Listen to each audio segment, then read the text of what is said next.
Hello दोस्तों, एक बार फिर हमारे YouTube channel PK GK GS Express में आप लोगों का स्वागत है।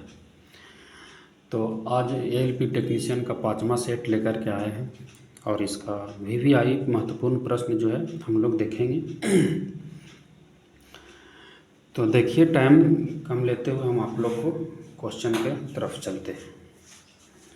क्वेश्चन आपका है कि किसी तने हुए रबड़ बैंड में किस प्रकार की ऊर्जा होती है। तो किसी तने हुए रबड़ बैंड में जो ऊर्जा होती है स्थितिज ऊर्जा होती है। एम्फीबिया पौधा को निम्नलिखित में से किस समूह में रखा गया है। तो इसका आंसर हो जाएगा आपका ब्रायोफाइटा। 3 नंबर प्रश्न आपका है कि यदि किसी वस्तु द्वारा तय की गई दूरी 0 है तो वस्तु का विस्थापन कितना होगा। तो वस्तु का विस्थापन भी क्या हो सकता है, 0 होगा।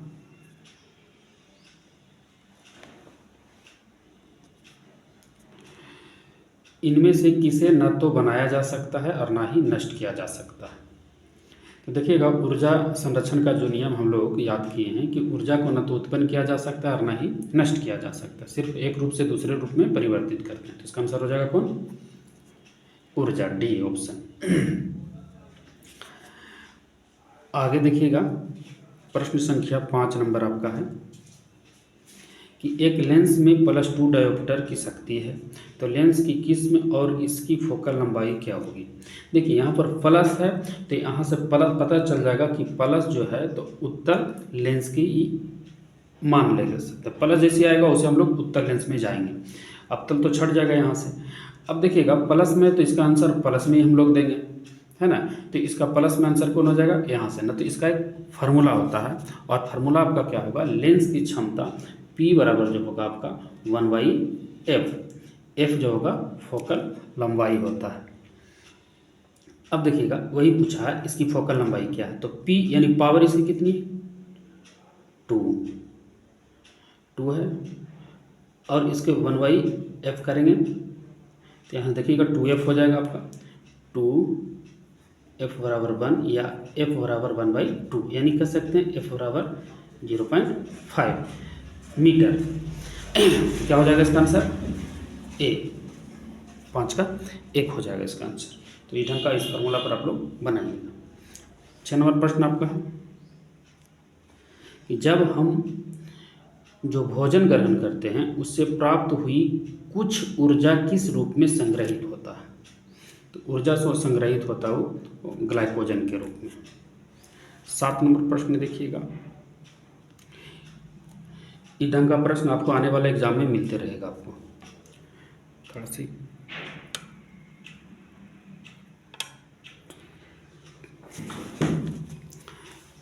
7 नंबर देखिएगा, प्रश्न आपका है, कह रहा है आपका कि मोहन का वजन 40 किलोग्राम है तथा वह 10 सेकेंड में 50 सीढ़ियाँ चढ़ जाता है।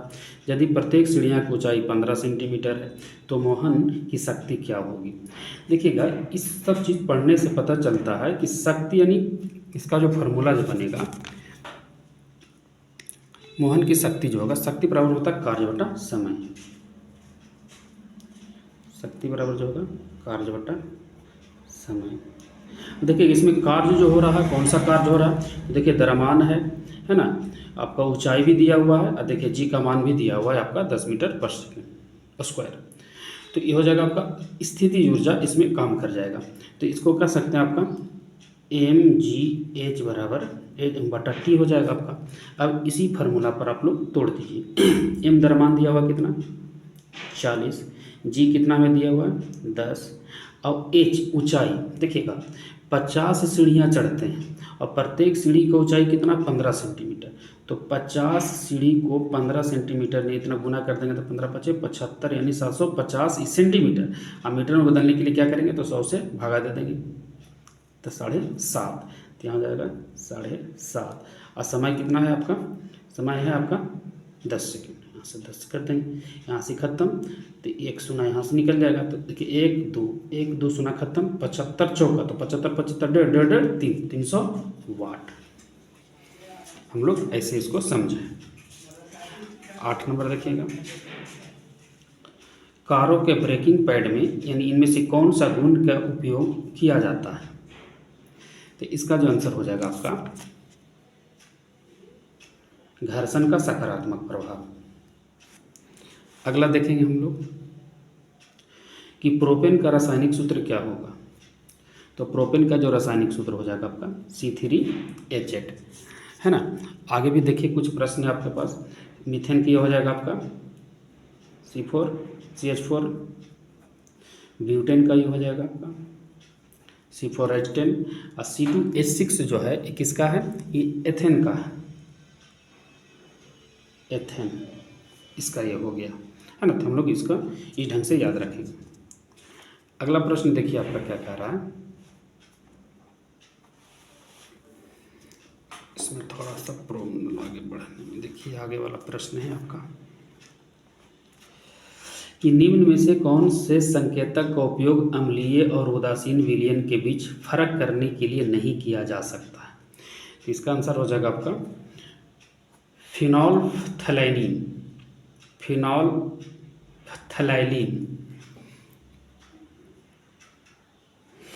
11 नंबर प्रश्न आपके पास कि निम्न में से किस धातु को चाकू द्वारा आसानी से काटा जा सकता है।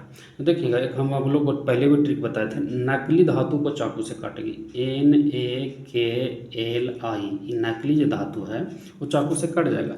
अब नकली के लिखने का मतलब होगा Na से सोडियम, इसको काट सकते हैं, K से पोटेशियम, इसको भी काट सकते हैं, Li से लिथियम, इसको भी काट सकते हैं। लेकिन निम्न में से किस धातु को चाकू द्वारा आसानी से काटा नहीं जा सकता। इसका आंसर हो जाएगा इस ऑप्शन के हिसाब से एल्युमिनियम। 12 नंबर प्रश्न देखिए कि सोडियम हाइड्रोजन कार्बोनेट के गर्म होने पर निम्न गैसों में से कौन सी गैस निकलती है। तो सोडियम हाइड्रोजन कार्बोनेट के गर्म होने पर कार्बन डाइऑक्साइड निकलती है। वृषणों से कौन सा हार्मोन स्रावित होता है। तो वृषणों से जो कौन सा हार्मोन स्रावित होता है, इसका आंसर जो हो जाएगा आपका टेस्टोस्टेरोन। 14 नंबर प्रश्न देखिए, यदि किसी वस्तु को अवतल दर्पण के वक्रता के केंद्र पर रखा जाता है तो इसका प्रतिबिंब कैसा बनेगा। तो इसका जो प्रतिबिंब बन जाएगा आपका वास्तविक और समान आकार का बनेगा इसमें प्रतिबिंब। इनमें से उभयधर्मी प्रकृति का होता है कौन। इनमें से उभयधर्मी प्रकृति का कौन है। तो इस ऑप्शन के अनुसार उभयधर्मी प्रकृति जो होगा आपका ZnO। क्वेश्चन एक बनेगा आपका कि उभयधर्मी प्रकृति किसको कहा जाता है। तो उभयधर्मी प्रकृति जो बोला जाता है वह धातु का ऑक्साइड जो अम्लीय और क्षारीय दोनों तरह के व्यवहार जो करेगा वही उभयधर्मी प्रकृति का होता है। तो इसमें इस ऑप्शन के अनुसार यही एक निकला, और एक और इसी में से ऑप्शन मिलते रहेगा आपको, तो दोनों को याद रखना ZnO, और एक आता है आपको Al2O3, ये भी मुलाकात होते रहेगा, ये भी एक उभयधर्मी प्रकृति का स्रोत माना गया है। 16 नंबर प्रश्न आपका है कि गतिशील वस्तु की गतिज ऊर्जा किस पर निर्भर करती है। तो गतिशील वस्तु की गतिज ऊर्जा जो है वो द्रव्यमान और वेग दोनों पर निर्भर करती है।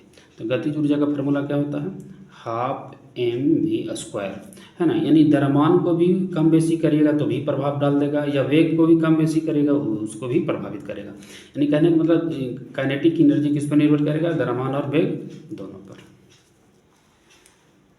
17 नंबर प्रश्न, बढ़ते भ्रूण के धारण और पोषण के लिए हर महीने मादा प्रजनन प्रणाली का कौन सा हिस्सा अपने आप को तैयार करता है। तो इसके हिसाब से आपका ऑप्शन हो जाएगा गर्भाशय।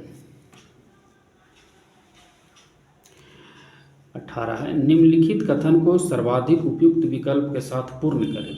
एक बीमारी का हमेशा ही एक इनमें से क्या हो सकता है। एक बीमारी का हमेशा ही एक कारण होता है। इस ऑप्शन के हिसाब से ऐसे हम लोग जानेंगे, कारण होता है। 19 कहा कि आधुनिक आवर्त सारणी में तत्वों की व्यवस्था किस प्रकार की गई है। तो आधुनिक आवर्त सारणी जो दिया था वो किसने दिया था, मोसले ने दिया था। मोसले वैज्ञानिक जो थे वो दिए थे, और मोसले का जो नियम जो है आधुनिक आवर्त सारणी उसके परमाणु संख्या के बढ़ते क्रम पर है। 20 नंबर प्रश्न आपके पास है कि किसी ऐसे तार के प्रतिरोध क्या होगा जिसमें 2 वोल्ट संभावित अंतर लागू किया जाता है, तार के माध्यम से करंट का प्रभाव 1 एम्पियर है। तो देखिएगा क्वेश्चन ये होगा आपका इसका जो नियम होता है V बराबर आई आर, नहीं V बराबर आई आर। तो हमें देखिए वोल्ट दिया हुआ कितना, तो V हो जाएगा आपका 2, आई कितना दिया हुआ है आपका एम्पियर 1, अब प्रतिरोध हमें पूछा है तो R हो जाएगा, यानी कितना 2R। और प्रतिरोध कैसे मात्रा कुछ हो जाएगा ओम, 2 ओम हो जाएगा आपका। 21 नंबर प्रश्न देखिएगा आप कि आधुनिक आवर्त सारणी के तीसरी अवधि यानी तीसरी आवर्त और 8वें समूह में रखी गई नोबेल गैस कौन होगा। तो तीसरी आवर्त के ले जाने के लिए नोबेल गैस, सभी नोबेल गैस की 72 कक्षा में इलेक्ट्रॉन की संख्या 8 ही है, तो तीसरी आवर्त में ले जाने के लिए 2 8 8 है ना, तो कितना हो गया 8 8 16 16 2 18, यानी 18 किसका परमाणु संख्या है, तो आर्गन का है ना। तो इस ढंग से हम लोग जानेंगे कि तीसरा वर्त और 18वां समूह, यानी 8वें समूह बोला है तो 8वें का एक कहिए ना, तो 18वां बोलिए इसको, यानी इसको 18वां समूह को शून्य समूह भी बोलते हैं। तो ये हो जाएगा आपका आर्गन, आर्गन का परमाणु संख्या 18 होता है। सभी आपके पास क्या है अक्रिय गैस, हीलियम का परमाणु संख्या कितना हो जाएगा आपका 2 हो जाएगा, नियॉन का परमाणु संख्या कितना हो जाएगा आपका 10 हो जाएगा आपका, और क्रिप्टॉन का परमाणु संख्या कितना हो जाएगा आपका 36 हो जाएगा। तो हम लोग इसको इस ढंग से आज जाने हैं। तो एलपी का ये प्रश्न सेट नंबर 5 था, और कैसा लगा ये आप लोग का क्वेश्चन वो जरूर कमेंट बॉक्स में बताइएगा, और जो नया स्टूडेंट हो चैनल को सब्सक्राइब जरूर करें, बेल आइकन दबा दें जिससे आने वाले वीडियो आपको पता चल सके। और जो हमारे साथ जुड़े हैं उनको बहुत बहुत धन्यवाद। मिलते हैं अगला दिन अगला सेट के साथ, तब तक के लिए जय हिंद जय भारत।